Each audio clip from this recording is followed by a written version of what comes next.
Hello dear students, previous lecture के अंदर हमने स्टडी किया था कॉम्बिनेशन ऑफ एरर्स। इसके अंदर हमने ऑब्जर्वेशन के अंदर जब एरर्स गिवन होती है तब उसका एडिशन, सब्ट्रैक्शन, मल्टीप्लिकेशन और डिवीजन कैसे करते हैं ये स्टडी किया था। बच्चों, आज के लेक्चर के अंदर हम कुछ न्यूमेरिकल्स करने वाले हैं जिससे हमारा प्रीवियस लेक्चर का कॉन्सेप्ट और भी स्ट्रॉन्ग हो जाए। तो let's start from illustration number 8। बच्चों, इलस्ट्रेशन नंबर 8 के अंदर आपको दो टेम्परेचर गिवन है। T1 है 20 डिग्री सेल्सियस प्लस और minus 0.5 degree Celsius and T2 है 50 डिग्री सेल्सियस प्लस और माइनस 0.5 डिग्री सेल्सियस। यहाँ पे आप जानते हो कि 0.5 डिग्री सेल्सियस जो है प्लस और माइनस के आफ्टर आने वाली जो भी वैल्यूज है वो होती है एब्सोल्यूट एरर। क्लियर? ओके, हमें क्या फाइंड करना है? Find difference and error. यहाँ पे अलग से पूछा गया है कि टेम्परेचर का डिफरेंस फाइंड करो एंड एरर्स फाइंड करो। तो बच्चों, डिफरेंस क्या होता है? तो फिजिक्स में बच्चों डिफरेंस होता है कि बड़ी वैल्यू में से छोटी वैल्यू को निकालना यानी माइनस करना। तो यहाँ पे होगा T2 माइनस T1। T2 होगा 50 डिग्री सेल्सियस और माइनस 20 डिग्री सेल्सियस। चलिए, क्या होगा difference? 30 degree Celsius. Very good, ये आ गया आपका फर्स्ट आंसर, डिफरेंस। और बच्चों, एरर्स की बात करी है तो एब्सोल्यूट एरर क्या होगा? तो whenever we are add or subtract, whenever we are add or subtract two physical quantity with their error, absolute error must be added। absolute error का क्या होता है? एडिशन। हमें यहाँ पे absolute error का एडिशन करना पड़ेगा, delta T1 plus delta T2। देखिए बच्चों, फर्स्ट टेम्परेचर में प्लस और माइनस के आफ्टर आने वाली साइन जो होती है वैल्यूज, वो डेल्टा T1 होगा और ये होगा डेल्टा T2। तो बनेगा क्या हमारा? 0.5 degree Celsius plus 0.5 degree Celsius. आपका आंसर आएगा 1 degree Celsius. Now how we can represent final result? हमें फाइनल रिजल्ट को कैसे रिप्रेजेंट करना है? तो फाइनल हम ऐसे रिप्रेजेंट करेंगे 30 डिग्री सेल्सियस प्लस और माइनस 1 डिग्री सेल्सियस। ये हो गया हमारा फाइनल डिफरेंस वाला रिजल्ट, है ना। हम इसको डायरेक्टली भी लिख सकते हैं इस तरह से, आप देख लो। जैसे कि सीधे ही बात करते हैं, हमें डिफरेंस निकालना है डेल्टा T। तो हम क्या करेंगे? T2 minus T1। यहाँ पे हम लिख देंगे 50 डिग्री सेल्सियस प्लस और minus 0.5 degree Celsius minus 30 degree Celsius plus और माइनस 0.5 डिग्री सेल्सियस। चलो, फर्स्ट टर्म का क्या होगा डिफरेंस? यानी 20 डिग्री सेल्सियस प्लस और माइनस। बच्चों, दूसरी टर्म का ऑलवेज एडिशन ही होता है और वो क्या होगा? 0.5 इंटू 0.5 यानी 1 डिग्री सेल्सियस। तो बच्चों, this is our final answer. हम इस तरह से भी इस आंसर को लिख सकते हैं। ये जो 1 डिग्री सेल्सियस हुआ वो क्या हुआ? वो होगा total absolute error in result. तो क्लियर है? चलिए, इसको मिटा देते हैं। ओके बच्चों, अब बात करते हैं नेक्स्ट इलास्ट्रेशन नंबर 9 की। इलास्ट्रेशन 9 के अंदर हमारे पास एक फॉर्मूला गिवन है, R equal to V upon I। आप सब इस फॉर्मूला से फेमिलियर हो। ये रेजिस्टेंस का फॉर्मूला है। वोल्टेज की वैल्यूज है 100 प्लस और माइनस 5 वोल्ट एंड करंट की वैल्यू है 10 प्लस और minus 0.2 ampere. Find percentage error इन R। बच्चों, यहाँ पे आपको, शायद आप 10th में पढ़ के आए हो, आपको अभी तक याद नहीं है, तो यहाँ पे फॉर्मूला गिवन होता है। पर कभी कभी जब आप आफ्टर 12 जी और नीट की एग्जाम देने जाते तो वहाँ पे फॉर्मूला गिवन नहीं होता है। तो बेसिक फॉर्मूला को आपको लर्न भी करना चाहिए, जिससे विदाउट फॉर्मूला आप सम सोल्व कर सकते हो। यानी जब फॉर्मूला नहीं गिवन है तो आप यूज करके, याद करके भी कर सकते हो। चलिए, क्या करेंगे? पहला काम तो हमारे को परसेंटेज एरर निकालना है। बच्चों, परसेंटेज एरर क्या होता है? परसेंटेज एरर यानी हमें मल्टीप्लाई करना है 100 को रिलेटिव एरर से। तो फर्स्ट ऑफ ऑल क्या करेंगे? हम यहाँ पे इक्वेशन लिख देंगे R क्या होता है? V upon I। बच्चों, हमें क्या करना है? रिलेटिव एरर को 100 से मल्टीप्लाई करना है ना। चलो, R का रिलेटिव एरर क्या होता है? Delta R by R। उसको हमने 100 से मल्टीप्लाई कर दिया, ये हो गया R का परसेंटेज एरर। राइट साइड में क्या होता है? राइट साइड में आएगा V का रिलेटिव एरर इंटू 100% निकाल दो, प्लस क्या आएगा बच्चों? अब यहाँ पे आएगा I का रिलेटिव एरर और उसका भी हमने 100% से मल्टीप्लाई करना है ना। देखो क्या किया, हमने रिलेटिव एरर निकाल दिया और सबको 100 से मल्टीप्लाई कर दिया। तो क्या हुआ? परसेंटेज एरर रिलेटिव एरर कैसे निकालना होता है वो हमने प्रीवियस लेक्चर के अंदर स्टडी किया था। अगर आपने नहीं देखा है तो बच्चों जाके प्रीवियस लेक्चर को देख लीजिए। ओके, अब चलिए वैल्यू प्लेस करते हैं। अब डेल्टा वी बाई वी कहाँ से मिलेगा? तो बच्चों वी के फॉर्मूला में आ जाओ। वी यहाँ रहा, जो हमारे पास वी की वैल्यूज है, +और -5 ये होगा डेल्टा वी। तो यहाँ पे 5 लिख देंगे, नीचे क्या आएगा 100, और यहाँ पे ऑलरेडी 100 तो था ही। चलिए अब देखिए यहाँ पे डेल्टा आई क्या होगा भाई, डेल्टा आई 0.2 होगा, लिख दिया। आई क्या होगा, तो ये 10 हो गया, इंटू क्या करोगे 100%। चलिए ये 100 कटा तो ये 5% हुआ। ओके, प्लस अब देखिए यहाँ पे क्या होगा बच्चों, ये 0 कटेगा, 10 मल्टीप्लाई अगर 2 के साथ, 0.2 के साथ, तो यहाँ पे 2% बनेगा। मतलब फाइनल रिजल्ट आपका आएगा 7%। फाइनल रिजल्ट क्या आएगा आपका 7%। क्लियर? ओके, तो ये होगा illustration number 9। Please note down. बच्चों आगे बढ़ते हैं इलास्ट्रेशन नंबर 10 की ओर। इलास्ट्रेशन नंबर 10 के अंदर हमारे पास दो रेजिस्टेंस है, 100 +और-3 ओमेगा यानी ओहम, और 200 +और-4 ओहम। बच्चों ये दोनों रेजिस्टर के हमें सीरीज और पैरेलल कॉम्बिनेशन के लिए रिजल्टेंट रेजिस्टेंस फाइंड करने हैं। आप देख सकते हो कि दोनों के दोनों गिवन रेजिस्टेंस है, उसको अपने आप के साथ ही एब्सोल्यूट एरर गिवन है, यानी हमारा जो आंसर आने वाला है वो भी एब्सोल्यूट एरर के साथ ही होना चाहिए, है ना। तो पहले हम सीरीज कॉम्बिनेशन फाइंड करेंगे, फिर पैरेलल कॉम्बिनेशन। तो 1 बाय 1 आप बच्चों नोट करते रहिए, और आई होप आपके पास नोटबुक, पेन एंड कैलकुलेटर तो होगा ही होगा। चलिए पहला आंसर हम सोल्व करते हैं। आंसर ए, वहाँ पे हमारे पास सीरीज कॉम्बिनेशन है, तो सीरीज कॉम्बिनेशन का रेजिस्टेंस का वैल्यू लाएंगे हम फर्स्ट। तो होगा बच्चों R1 + R2। सिंपल वैल्यूज रखने वाले हैं, यहाँ पे 100 और यहाँ पे होगा 200। आपका आंसर आएगा 300 ओहम, है ना बच्चों। आप ओहम के बदले ये भी लिख सकते हो, ओहम का साइन है ओमेगा, ये आपको पता है। अब बच्चों बात करते हैं एरर्स की। तो सीरीज कॉम्बिनेशन में हमें फाइनल एरर्स क्या मिलेगी, रिजल्टेंट एरर क्या मिलेगी? बच्चों सीरीज कॉम्बिनेशन में हमने एडिशन किया, तो एरर्स में भी क्या होता है, एडिशन होता है। तो मैक्सिमम एरर्स के लिए हमें दोनों की एरर का एडिशन करना है। हमने प्रीवियस न्यूमेरिकल में 8 नंबर के अंदर भी यही किया था। आप देख सकते हो डेल्टा R1 ये क्या होगा, ये होगा बच्चों 3 ओमेगा, और ये है 4 ओमेगा। तो आपका फाइनल क्या बनेगा 7 ओमेगा। नाउ आप फाइनल रिजल्ट लिख सकते हो, इस तरह से लिख सकते हो, RS प्लस डेल्टा RS, आपका रिजल्ट आया 300 प्लस और -7 ओमेगा। ये ओमेगा को आपने साइड में लिख दिया बाहर। ओके, आप इंडिविजुअल को भी ओमेगा यूनिट लिख सकते हो। दैट्स इट बच्चों। और एक बात ये भी समझ लो कि अगर आपको पूछते हैं कि वे रिजल्टेंट रेजिस्टेंस के लिए एब्सोल्यूट एरर तो निकल गई, अब रिलेटिव एरर भी निकालो और परसेंटेज एरर भी निकालो, तो बच्चों आप निकाल सकते हो। This is just for your information. क्या करना होता है, अगर आपको पूछा है कि फाइनल रिलेटिव एरर, तो क्या करना है, ये करना है डेल्टा RS' तो क्या होगा 7/300। ओके, अगर बोलता है कि परसेंटेज एरर निकालना है बच्चों, तो आप ये भी कर सकते हो। This is just for your information. आपको इससे 100 से मल्टीप्लाई करना होता है, तो जो भी आपका आंसर होगा वो आपका परसेंटेज एरर में हो जाएगा। तो ये ध्यान रखिए, इस तरह के सम भी आते हैं। यहाँ पे तो हम RS' तक ही काम करने वाले हैं। ओके, ये हो गया क्लियर। चलिए अब बात करते हैं पैरेलल कॉम्बिनेशन के लिए। अब आपने लिख लिया होगा, नहीं लिखा है तो बैक में जाइए, थोड़ा सा वीडियो को पॉज करिए और लिख लीजिए। बच्चों बात करते हैं बी पोर्शन की।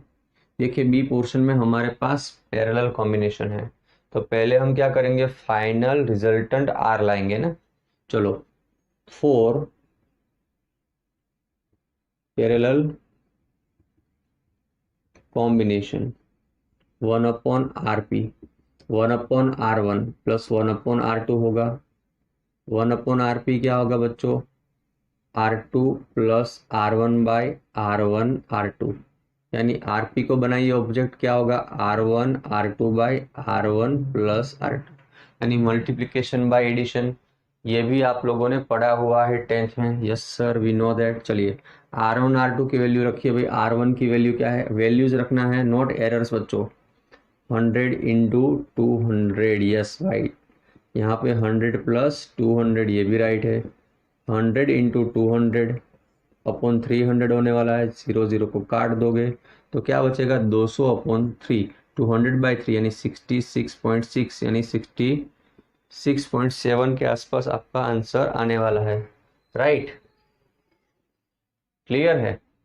ओके, चलिए थोड़ा सा इस तरह आगे बढ़ेंगे बच्चों। अब हमें क्या करना है, ये हमारा आरपी मिल गया। क्या मिल गया, आरपी। अब हमें पैरेलल कॉम्बिनेशन का जो रिजल्टेंट रेजिस्टेंस है उसका भी एब्सोल्यूट एरर निकालना है। अब देखो कुछ एरर्स के फॉर्मूला स्पेशल होते हैं जो हमने स्टडी नहीं किए बच्चों, पर वो आपको न्यूमेरिकल के अंदर एज अ हिंट गिवन होते हैं, है ना, आपको रटना नहीं है। देखिए यहाँ पे हमें एक हिंट गिवन है, R P upon R P square delta R1 upon R1 square delta R2 upon R2 square. हम इसको यूज करने वाले हैं। देखिए जरा ध्यान से क्या होने वाला है, डेल्टा आर पी, नीचे क्या था, आर पी का स्क्वेयर, है ना, यहाँ पे डेल्टा R1 और R1 का स्क्वेयर डेल्टा R2 का स्क्वायर। हमें तो डेल्टा आरपी चाहिए। चलिए डेल्टा आरपी चाहिए तो ये आरपी का स्क्वायर मल्टीप्लाई होगा सबके साथ, delta R1 square RP square plus delta R2, नीचे R2 का स्क्वायर आरपी का स्क्वायर। बच्चों अब सबकी वैल्यूज रखी जाएगी और सिंप्लीफिकेशन किया जाएगा और हमें मिल जाएगा डेल्टा आरपी। चलिए धीरे धीरे काम करते हैं भाई। डेल्टा R1 क्या है, डेल्टा R1 3 है, तो डेल्टा R1 3, नीचे R1 का स्क्वायर तो 100 का स्क्वायर आएगा बच्चों, क्या आएगा, और ऊपर क्या आएगा 66.7 का स्क्वायर, यस, प्लस क्या आएगा डेल्टा R2 ये रहा अपना डेल्टा R2 4, चलिए 4 लगाया, R2 का स्क्वायर यानी 200 का स्क्वायर। ओके अब 66 पॉइंट, इतना बड़ा कैलकुलेशन, यस बच्चों कैलकुलेशन करना पड़ेगा आपको, है ना। कैसे करते हैं, यहाँ पे 3 इंटू 66.6 इंटू 66.6 बाई 100 आपको एक फिगर मिलेगी। यहाँ पे 4 इंटू 66.6 इंटू 66.6 और 7 जो भी है अपॉन 200 का स्क्वायर। चलिए फटाफट क्लिक करिए, यहाँ पे मैं भी कैलकुलेशन कर रहा हूँ, मुझे भी पता चले। चलो फर्स्ट आंसर कुछ आ रहा है 1.334667, जितना भी दिख रहा है मैं लिख रहा हूँ यहाँ पे, है ना। चलो दूसरा कैलकुलेशन करते हैं फटाफट। दूसरा कैलकुलेशन क्या आएगा, 0.444889, 0.444889। ओके चलो एडिशन करो दोनों का जल्दी से, 1.779 एंड 556। चलिए कैलकुलेटर बच्चों याद साथ में रखना पड़ेगा, जी और नीट में अलाउड नहीं है पर यहाँ पे अलाउ है। तो बच्चों इसको, ये आंसर तो वैलिड नहीं है, अब हमें राउंड ऑफ भी करना पड़ेगा। यस, तो देखिए हमारे पास क्वेश्चन के अंदर मिनिमम कितने सिग्निफिकेंट है उसके अकॉर्डिंग हमें जाना पड़ेगा। तो बच्चों क्वेश्चन के अंदर, और ये जो हमारी आर की वैल्यू आई रिजल्टेंट, उसके अंदर मिनिमम 3 सिग्निफिकेंट है, तो हमें ये 9 को रिमूव करना पड़ेगा, है ना। तो क्या होगा 1.78 ओमेगा, लिख सकते हैं ना ओमेगा यार, ओम। चलिए फाइनल क्या होगा, आरपी का डेस क्या होगा, आरपी प्लस और माइनस डेल्टा आरपी। तो आरपी है आपका 66.7 प्लस और माइनस 1.78, बाहर लिख देंगे ओमेगा, है ना। इजी बच्चों, ये मोस्ट टाइम की सम है, बहुत सारी स्कूल के अंदर फर्स्ट एग्जाम में पूछा जाता है, और ये आपको करना चाहिए, इट्स वेरी इंपॉर्टेंट। ओके, क्योंकि एक इकलौता सम ऐसा है जहाँ पे टेक्निक यूज होती है। चलिए फटाफट नोट डाउन करिए, यस वीडियो को पॉज करके लिखिए चलेगा। बच्चों बात करते हैं इलास्ट्रेशन नंबर 11 की, सबसे इजी इलास्ट्रेशन है। यहाँ पे आपको एक इक्वेशन गिवन है वहाँ, और इसके अंदर आपको रिलेटिव एरर को फाइंड करना है। बच्चों हम यहाँ पे रिलेटिव एरर को फाइंड करेंगे, पर उसके साथ हम परसेंटेज एरर कैसे लिखेंगे वो भी समझेंगे, और उसके अलावा एक दो पॉइंट और भी डिस्कस करने वाले हैं। फर्स्ट ऑफ ऑल हम इलस्ट्रेशन का आंसर लिख लेते हैं क्या होगा। तो रिलेटिव एरर कैसे निकालते हैं, तो हमने आपको लास्ट टाइम बताया था कि जब भी आपको कोई इक्वेशन गिवन है तो रिलेटिव एरर के लिए क्या करना है, लेफ्ट साइड में क्वांटिटी है उसका रिलेटिव एरर लिख दो, फिर लिख दिया डेल्टा जेड बाई जेड। अब राइट साइड वाली सारी क्वांटिटी का रिलेटिव एरर लिखो, delta A by A plus delta B by B plus delta C by C plus delta D by D, यानी राइट साइड वाली सबका रिलेटिव एरर लिख दिया। अब सबके पावर को मल्टीप्लाई करो, ए का पावर 4 हो गया मल्टीप्लाई, बी का पावर 1/3 हो गया मल्टीप्लाई, सी का पावर 1 नहीं करना है मल्टीप्लाई, डी का पावर होगा 3/2। तो ये हो गया अपना आंसर। क्लियर है? चलिए अब थोड़ा एक्स्ट्रा पढ़ते हैं। यहाँ तक तो आपका आंसर हो गया टेक्स्ट बुक का। एक्स्ट्रा में क्या बोल रहा हूँ बच्चों की, अगर आपको बोला है कि परसेंटेज एरर फाइंड करो, क्या ये थोड़ा मैं एक्स्ट्रा एक स्टेप जा रहा हूँ, कुछ करना नहीं है, खाली सबको 100 से मल्टीप्लाई कर दो, या तो कॉमनली सबको 100 से मल्टीप्लाई कर दो, आपको मिलेगा z का परसेंटेज एरर, है ना इजी।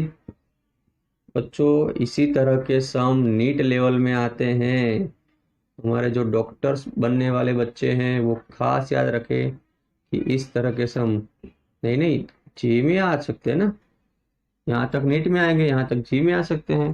देखो नीट और जी के पेपर्स होते हैं, कोई भी पेपर्स होता है उसमें 70% ईजी होता है बच्चों, 20% मीडियम होता है और 10% हार्ड होता है। बट मैक्सिमम बच्चे क्या करते हैं, जो 10% हार्ड है ना उसके पीछे फोकस करते हैं, और जो इजी और मीडियम होता है वो रह जाता है। और याद रखिए जब आपको समझ में आएगी ये बात कि मैक्सिमम जो क्वालिफाई करने वाले बच्चे होते हैं वो 60 to 70% ही लाते हैं। सपोज कि जी मेन की हम बात करें तो 300 मार्क्स का पेपर होता है, ईच सब्जेक्ट का 100 मार्क्स का, है ना। अगर कोई स्टूडेंट 50 मार्क्स लाता है एक सब्जेक्ट के अंदर, यानी 150 मार्क्स होता है बेटा, और 150 मार्क्स वाला बच्चा भी जी एडवांस के लिए क्वालिफाई हो जाता है, मतलब कि वो कोई स्टेट के 1 लाख बच्चे जी की एग्जाम दे रहे हैं तो उसके अंदर टॉप 1000 में होगा वो, समझ लो। इसी तरह आप देखोगे कि मेडिकल के लिए नीट का स्कोर भी 550 के अराउंड होता है, यानी उसको गवर्नमेंट सीट मिल जाती है। तो बच्चों 555 का तो 550 का परसेंटेज निकालो 720 से, तो आपका वो अप्रोक्सीमेटली 70 to 65 के बीच में ही आने वाला है। इसलिए मैं बोलता हूँ कि हमेशा 90% पे ज़्यादा फोकस करो। बच्चों आप 90% पे फोकस करोगे तो वो आपके लिए इजी रहेगा और आप अचीवेबल भी है, और उस मेहनत के हिसाब से उसके जो आपको बाय प्रोडक्ट आप 90 से 100 तक भी पहुँच सकते हो। तो खास अपनी फोकस इस तरह से रखना स्टडी के अंदर। चलो इसके अंदर मैंने और आपको एक क्वेश्चन पूछना है कि ये जो हमारे पास फॉर्मूला बन गया उसमें कौन सी क्वांटिटी का पार्ट ज़्यादा है जो हमें जेड की परसेंटेज एरर देगा, यानी विच quantity out of this four gives more percentage error in Z. तो बच्चों जिसका पावर ज़्यादा होगा, यहाँ पे ए का पावर 4 है, सब में ए का पावर ज़्यादा है, तो a takes more part to give percentage error in Z. जो क्वांटिटी का पावर ज़्यादा होगा उसकी परसेंटेज एरर ये जेड के अंदर ज़्यादा होगी, और जिसका पावर कम होगा उसकी परसेंटेज एरर जेड में कम होगी। तो वो कौन होगा बच्चों, वो होगा बी। इस टाइप के क्वेश्चंस भी आ चुके हैं, तो प्लीज़ इसको भी नोट डाउन करिए और मेमोराइज करिए। बच्चों बात करते हैं इलस्ट्रेशन नंबर 12 की। यहाँ पे हमारे पास टाइम पीरियड का इक्वेशन है t = 2π√L/g। Okay, gravitational acceleration को मेजर करने का ये एक प्रैक्टिकल है जहाँ पे टाइम पीरियड का फॉर्मूला होता है t = 2π√L/g। बच्चों लेंथ ऑफ अ स्ट्रिंग, इस तरह से कोई पेंडुलम बना होगा, इस पेंडुलम की जो लेंथ होती है ना वो स्ट्रिंग की लेंथ होती है, और उस लेंथ को मेजर किया गया है 20 centimetre with the accuracy of 1 mm। Okay, अब क्या करते हैं हम उसके ऑसिलेशन का टाइम मेजर करते हैं। बच्चों ऑसिलेशन करवाते हैं हम 100, और उस 100 ऑसिलेशन का टाइम है 90 second, but resolution of clock है वो है 1 सेकंड। तो ये सारी इंफॉर्मेशन गिवन है, तो इसको यूज करके हमें फाइंड करना है परसेंटेज एरर इन जी। तो क्या करते हैं देखिए, बच्चों पहला तो हमें ये काम करना है कि जो क्वांटिटी का हमें एरर फाइंड करना है ना, उसका इक्वेशन हमें पता होना चाहिए। यस, नहीं पता है तो सोच लो कि हमें लर्न करना पड़ेगा, बट यहाँ पे तो हमें इक्वेशन ऑलरेडी गिवन है। यस बच्चों, तो देखिए क्या ये इक्वेशन में जी ऑब्जेक्ट है? नहीं, तो पहले तो हम जी को ऑब्जेक्ट बनाएंगे। Yes, then after what we will do बच्चों, देन आफ्टर हम उसका रिलेटिव एरर का फॉर्मूला बनाएंगे और उसके बाद हम उसको 100 से मल्टीप्लाई करेंगे तो परसेंटेज एरर बनेगा। Then after we will place the values. Okay, तो how will proceed, let's start. तो हम यहाँ से स्टार्ट करेंगे। फर्स्ट ऑफ ऑल देख लीजिए आप, यहाँ पे हम थोड़ा सा स्पेस छोड़ रहे हैं क्योंकि हमें जो इंफॉर्मेशन है उसको भी कलेक्ट करना है। चलिए 1 mm एक्यूरेसी, बच्चों ये लेंथ का छोटा मेजरमेंट है, यानी वो डेल्टा एल गिवन है 1 mm। उसको आप 10 से डिवाइड करो तो क्या होगा 0.1 सेंटीमीटर, और लेंथ का टोटल मेजरमेंट आपको गिवन है 20 सेंटीमीटर। ये डेल्टा एल हो गया, ये एल हो गया। अब देखो टाइम का रिजोल्यूशन बोलते हैं डेल्टा टी, वो है 1 सेकंड, और टोटल टाइम आपने कितना लगाया बच्चों 90 सेकंड, तो टी होगा आपका 90 सेकंड। क्लियर है? चलिए अब हमारे पास टी क्या है, तो बच्चों टी है हमारे पास नाउ, टी का फॉर्मूला है 2 pi under root L by G. चलिए टेकिंग स्क्वायर बोथ साइड, दोनों साइड में स्क्वायर करिए बच्चों, क्या होगा अगर दोनों साइड में स्क्वायर करिए तो होगा T square equal to 4 pi square L by G. हमें क्या चाहिए जी, तो जी को बनाएंगे object, 4 pi square L by T square. चलिए पहला स्टेप हमारा क्लियर हो गया, भाई हमें जी को ऑब्जेक्ट बनाना है। अब क्या करेंगे, हम निकालेंगे इसका परसेंटेज एरर डायरेक्टली, पता है ना, इसका रिलेटिव एरर निकालना है और साथ में 100 से मल्टीप्लाई कर देंगे। चलिए स्टेप बाय स्टेप करते हैं ना। चलो परसेंटेज इन जी, मतलब बेटा यहाँ पे होगा delta G by G into 100, ये हो गया। तो देखो 4 पाई तो कांस्टेंट है, कांस्टेंट का एरर में हम कैलकुलेट करते नहीं है, आपको पता है क्यों नहीं करते हैं, तो इसको नेगेट कर देंगे।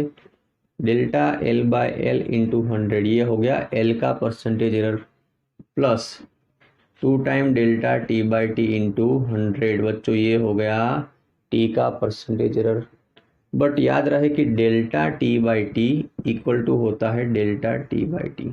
सर ऐसा कैसे? तो बच्चों यहाँ पे हमने जो रीजन लिखा है उसको मैं आपको यहाँ पे पहले एक्सप्लेन कर दूंगा, है ना। आप देख लीजिए टाइम क्या होता है, 1 ऑसिलेशन का टाइम होता है स्मॉल टी। ऐसे हमारे पास n ऑसिलेशन होंगे तो टाइम क्या होगा बच्चों, फिर से चलो 1 ऑसिलेशन का टाइम क्या होता है कैपिटल टी, जिससे बोलते हैं हम टाइम पीरियड। ऐसे हमारे पास n ऑसिलेशन होंगे, उसका टाइम क्या होगा स्मॉल टी।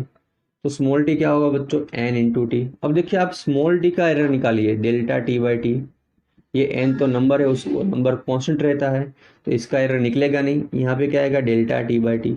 इस हिसाब से delta small T by T equal to delta T by T होता है बस। तो डेल्टा टी बाई टी क्या होगा delta small T by T. तो इस हिसाब से हमने यहाँ पे रीजन बता दिया। चलिए अब आगे बढ़ते हैं, वैल्यूज प्लेस करेंगे। यहाँ पे होगा delta G by G into 100 percentage equal to delta L by L into 100 percentage. Okay, plus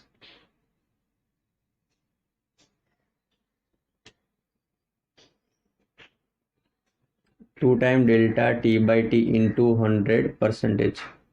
अब डेल्टा एल क्या है बच्चों, डेल्टा एल है 0.1। ओके, एल क्या होगा हमारा 20 होगा, और ये रहा 100 परसेंटेज प्लस 2। डेल्टा टी क्या है हमारे पास 1, तो यहाँ पे 1/90 इंटू 100 परसेंटेज। चलिए फटाफट इसका आप सॉल्यूशन लाइए। फर्स्ट स्टेप क्या होगा 0.1 इंटू 100 यानी 10/20 0.5। बच्चों यहाँ पे 0.5 आ रहा है, यस 0.5 आ रहा है, 0.5 परसेंटेज।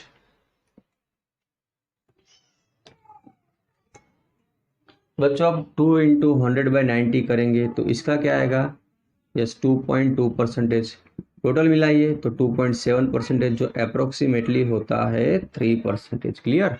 इस हिसाब से हम पूरा न्यूमेरिकल सॉल्व कर सकते हैं।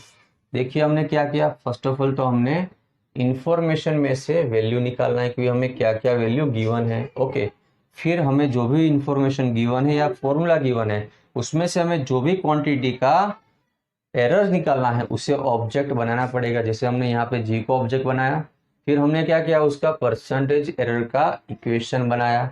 ओके, परसेंटेज एरर में क्या होता है, रिलेटिव एरर को मल्टीप्लाई करना है 100 के साथ बच्चों। Then after placing the value we can get answer. Please note down this. बच्चों एक्सरसाइज के 13 नंबर के सम में हमारे पास एक क्वांटिटी P गिवन है। इस क्वांटिटी का क्वांटिटी A, B, C और D के साथ रिलेशन कुछ इक्वेशन से दिया हुआ है। यहाँ पे A, B, C और D का परसेंटेज एरर है 1%, 3%, 4%, 2% रिस्पेक्टिवली। हमें फाइंड करना है परसेंटेज एरर इन P। चलिए स्टार्ट करते हैं। First of all will write equation. बच्चों P का इक्वेशन क्या है, P का इक्वेशन है A³ B² √C into D। तो हम पहले तो परसेंटेज एरर का इक्वेशन बनाएंगे। परसेंटेज एरर इन P क्या होगा, डेल्टा P/P इंटू 100। ओके, यहाँ पे क्या होगा बच्चों, 3 time delta A/A into 100 plus 2 time delta B/B into 100 plus 1/2 time delta C/C into 100, है ना। सब में परसेंटेज की साइन लगेगी, यस। यहाँ पे लगा दो परसेंटेज, यहाँ पे भी percentage plus delta D/D into 100%। चलिए बच्चों वैल्यूज प्लेस करते हैं। ये 3 लगाया। अब ये डेल्टा A/A इंटू 100%, इसका मतलब होता है कि A का परसेंटेज एरर। A का परसेंटेज एरर देखिए क्या है, 1%। यहाँ पे 1% प्लस 2 डेल्टा B/B इंटू 100%, यानी B का परसेंटेज एरर बच्चों वो है 3%। आगे बढ़ते हैं। डेल्टा C/C इंटू 100%, मतलब C का परसेंटेज एरर क्या है, वो है 4%। ओके, अब आया D का परसेंटेज एरर। D का परसेंटेज एरर क्या होगा, तो ये रहा हमारे पास D का परसेंटेज एरर 2%, ये निकला 2%। चलिए यहाँ से 2 को 2 से काट दीजिए, क्या बनेगा, 3% प्लस 6% प्लस 2% प्लस 2%। निकालिए फाइनल आंसर जल्दी से, इजी है। 3, 6, 9 और ये 4, 13%, है ना इजी। बच्चों इस टाइप के सम बहुत ही बार एग्जाम में आते हैं और इजी होते हैं, प्लीज इसको नोट डाउन करिए। जी और नीट के लिए चैप्टर नंबर 2 में से टोटल 3 पॉइंट्स बहुत इंपॉर्टेंट है, जो मैं आपको हर बार बोलता रहता हूँ। सिग्निफिकेंट फिगर वाले क्वेश्चंस करिए, एरर्स को करिए। एरर्स हमने पूरा कंप्लीट कर दिया है लास्ट 3 वीडियोस के अंदर बच्चों। इस तरह के एक्स्ट्रा सम भी आप अपने हिसाब से प्रैक्टिस कर सकते हो कोई भी मटेरियल का यूज़ करके, है ना। ओके, और मैं रिकमेंड करता हूँ कि दर्पण जो कुमार प्रकाशन होता है आप उसका बुक रेफरेंस के तौर पे यूज़ करिए।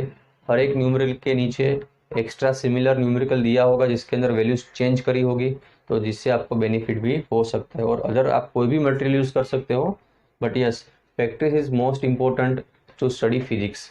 तो बच्चों प्रैक्टिस करते रहिए। मिलते हैं नेक्स्ट लेक्चर के अंदर। Thank you very much.